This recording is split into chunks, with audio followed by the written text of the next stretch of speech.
Hello. Hello, bachcho. Let's read out the question first. A non-relativistic photon beam passeth without deviation through the region of space where there are uniform, transverse, mutually perpendicular electric and magnetic fields with E equals to 120 kilovolt per meter and B equals to 50 millitesla. Then the beam strikes a grounded target. Find the force with which the beam acts on the target if the beam current is equals to I, which is given to us 0.80 milliampere. तो चलिए start करते हैं हम की concept से which we are going to use here for this question. So इस question को हम throughout the solution he understand कर लेंगे. So बेसिकली क्या हो रहा है कि लेट सपोज कि इस तरीके से वो प्रोटॉन बीम क्या कर रही है, मूव कर रही है with velocity of v. So basically ये जो वेलोसिटी, मैग्नेटिक फील्ड और इलेक्ट्रिक फील्ड का जो रिलेशन होता है वो इस तरीके से हम दिखाते हैं 3 डायमेंशन से. एक्स पर लेते हैं वेलोसिटी, वाई पर लेते हैं इलेक्ट्रिक फील्ड और जो जेड होता है उस पर हम ऑलवेज मैग्नेटिक फील्ड को ले लेते हैं. तो देखिए कुछ इस तरीके से यहाँ पर होता है.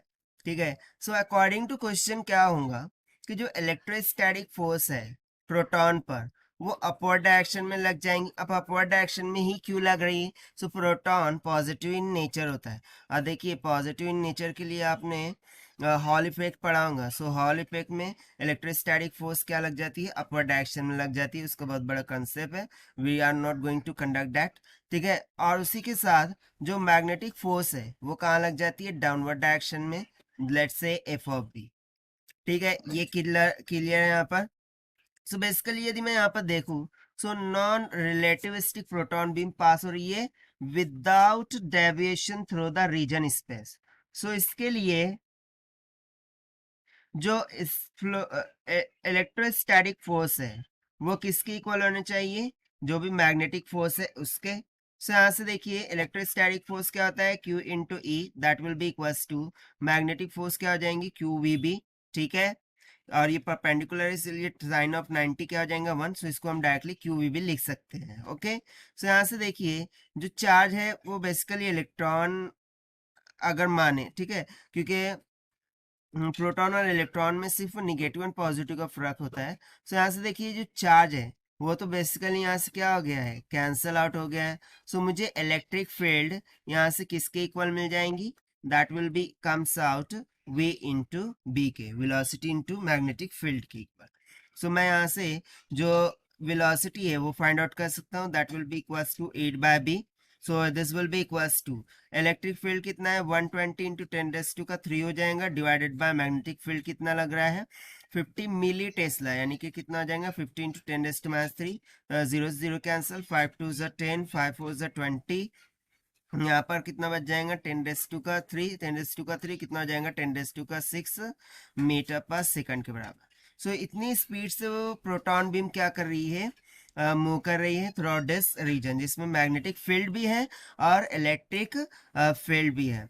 सो हमें क्या फाइंड करना था कि फोर्स कितनी लग रही है. ठीक है. We have to find the force with which the beam acts on the target. So force क्या होता है? फोर्स इज इक्वल्स टू जो भी चेंज इन मोमेंटम होगा वो divided by the time, that is T. Right, यही होता है. तो उसके लिए सबसे पहले तो मैं करंट फाइंड करूंगा. So current will be equals to, basically हम यहाँ पर इसको फाइंड करने के लिए मुझे नंबर ऑफ प्रोटॉन कितने लग रहे हैं वो फाइंड करना होगा.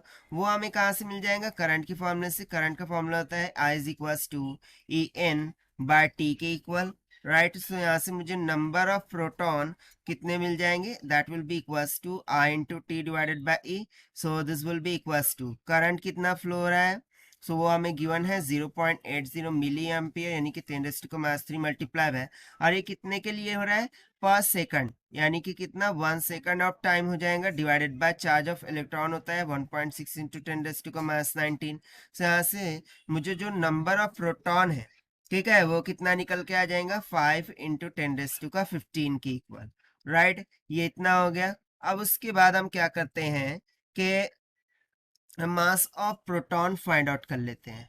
ठीक है, mass of proton find out कर लेते हैं. सो यहाँ से जो मास ऑफ प्रोटॉन बीम है, मास ऑफ प्रोटॉन बीम है उसको मैंने मान लिया कैपिटल M के बराबर, and that will be equals to, जो नंबर ऑफ प्रोटॉन्स है वो कितने हैं, 5 × 10⁻15, और एक प्रोटॉन का मास कितना होता है, 1.67 × 10⁻27 kg, राइट। सो इन दोनों को मल्टीप्लाई कर देते हैं, सो मुझे यहाँ से मास ऑफ प्रोटॉन मिल जाएगा, that will be comes out 8.35 × 10⁻12 kg के बराबर।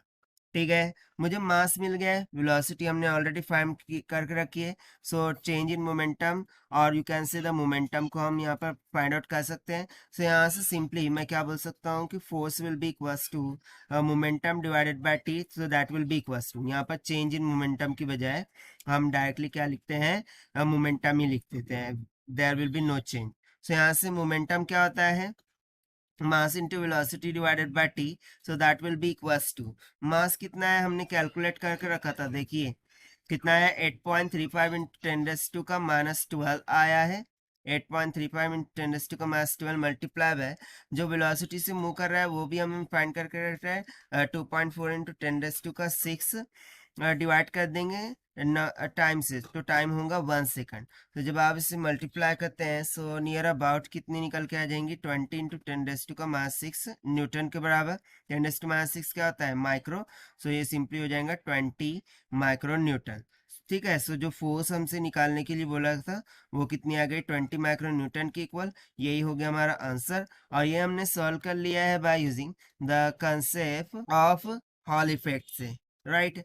or you can say the electrostatic force and magnetic force. So this is the required solution. I hope you understood well. Best of luck. Thank you.